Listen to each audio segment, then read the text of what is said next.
is Mark, and this is Why I Hate the World. So a few days ago, a conservative blogger named Andrew Breitbart died.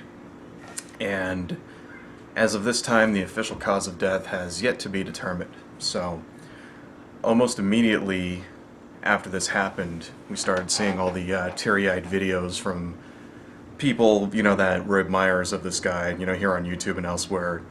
People like Steven Crowder and the guy from How the World Works and a few others, telling us what a great man Andrew Breitbart was and all that stuff. And that's fine. Apparently Steven Crowder was one of his big friends and worked with him and shit like that. And it's like, that's cool, But in real life, Andrew Breitbart was not a great man, okay?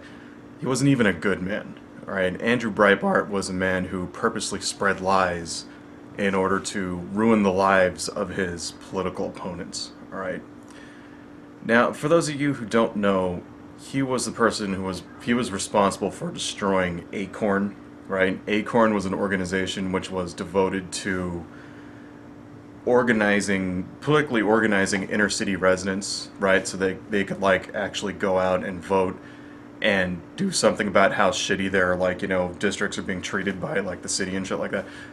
Andrew Breitbart destroyed them. Okay, he got a guy, dressed him up like a pimp, and then had a hooker with him, and went into one of them with an undercover camera and tried to talk the Acorn representative into helping him smuggle underage girls from south of the border.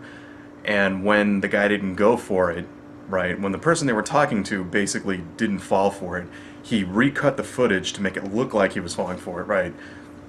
And this led to congressional hearings, and then Acorn lost their funding, and then they eventually folded up shop, right? Because Breitbart basically went in, filmed a bunch of untrue bullshit, and then cut it together and purposely destroyed this organization, okay? And the thing is, people lost their jobs because of this stunt, all right? People, please keep that in mind, okay? And he didn't actually do this to this group because they were actually doing anything illegal, all right? They weren't actually smuggling in, underage girls from south of the border to be prostitutes, all right? They weren't covering up drug dealers and shit like that, all right? He did it because the people that Acorn helped to organize politically traditionally vote Democrat. That's why he did it, okay? He went after them because of political reasons, all right? And for this, people like Steven Crowder call Breitbart a great man. Okay? That's what we're dealing with here, alright? I mean, this wasn't the only example. I made a video last year about a person named Shirley Sherrod.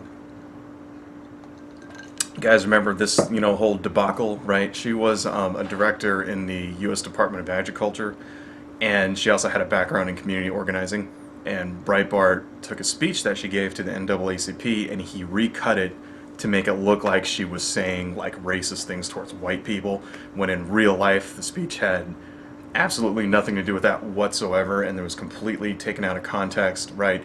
And it was a joke, and this led to her, because Fox News took the story, of course, without doing any fucking fact-checking, just ran with it, and she ended up resigning because of that, and basically he ruined this person's career, okay, because, why? Why did he do this? Because he hates Democrats, okay? He did the same thing, he exposed Anthony Weiner, the underwear pics, even though this time Breitbart didn't have to lie about anything, right?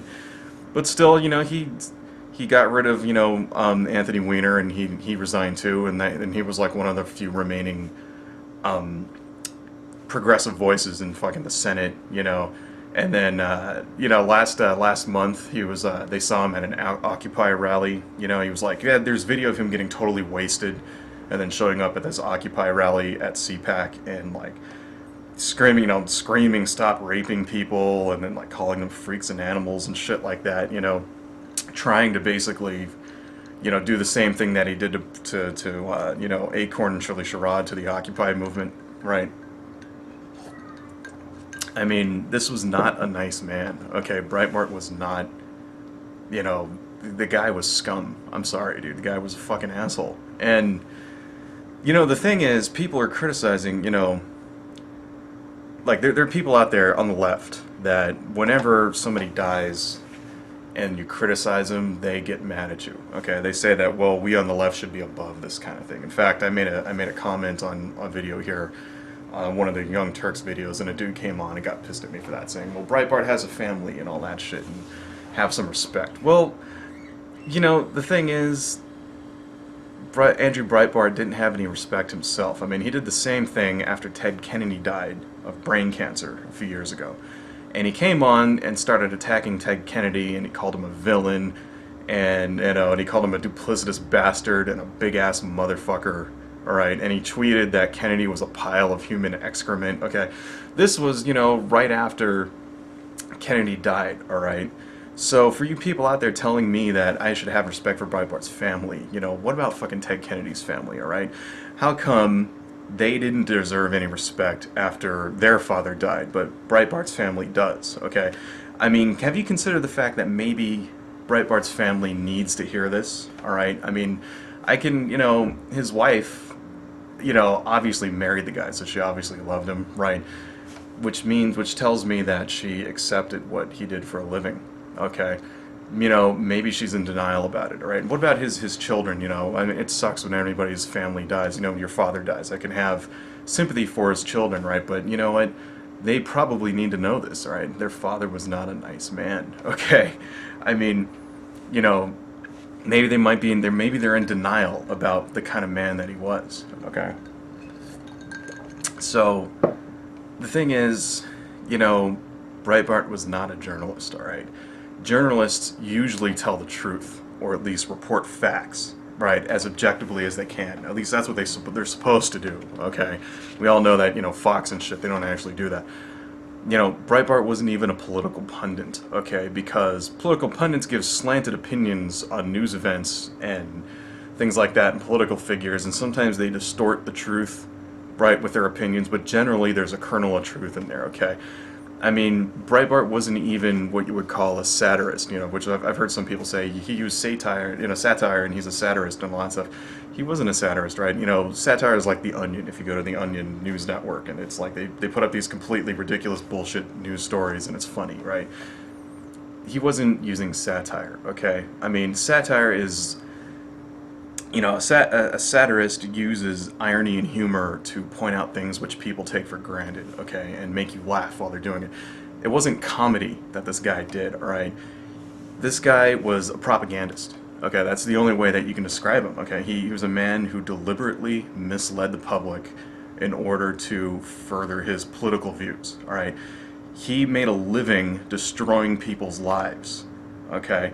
He crushed those beneath him in the totem pole because he didn't like their political views, and secondly because he could make money at it, okay? Andrew Breitbart was a fucking parasite. There's no other way to describe this man, okay? He was a propagandist, a parasite. He was a fucking blot on the ass cheeks of democracy, okay? And, you know, people, and his defenders come on here and they say that, you know, it's freedom of speech. You can say whatever you want. You know what? I agree with that, okay? But, I mean, it's freedom of speech, you know, it's something that needs to be done responsibly, okay? I mean, we are a nation in America. We have deep passions and ideals, all right? And our country is one which is filled with many people from different walks of life, okay? Different races, different colors and creeds and religions, right? But one of the things that does hold America together as a diverse community is this idea that no one is allowed to limit what you can and can't say, alright? Freedom of speech is our most cherished law. It's number one, the First Amendment. Thou, you know, Congress shall make no law abridging the freedom, whatever, freedom of speech and religion, right? And this is one of the foundational principles of what it means to be an American, okay? Andrew Breitbart abused this principle for his own selfish ends, and when you do that, you slap everyone in the face who holds that principle, you know, cherishes that principle and holds it as our highest. You basically took America and you just slap him in the face like that. All right, people like that do not deserve respect. Okay, and sorry, I'm not just because he's dead, I'm not gonna like suddenly say nice things about him. All right, fuck that guy. He's gone. Good fucking riddance. Okay, couldn't have happened to a nicer fucking person. All right, sorry, that's just how it is, dude. And if you liked him, if you're a personal friend with him, that's fine. You can be his friend and all that. And I'm sure he was a nice guy when you got to know him. But you know what? In real life, he was a fucking douchebag. So, adios, folks.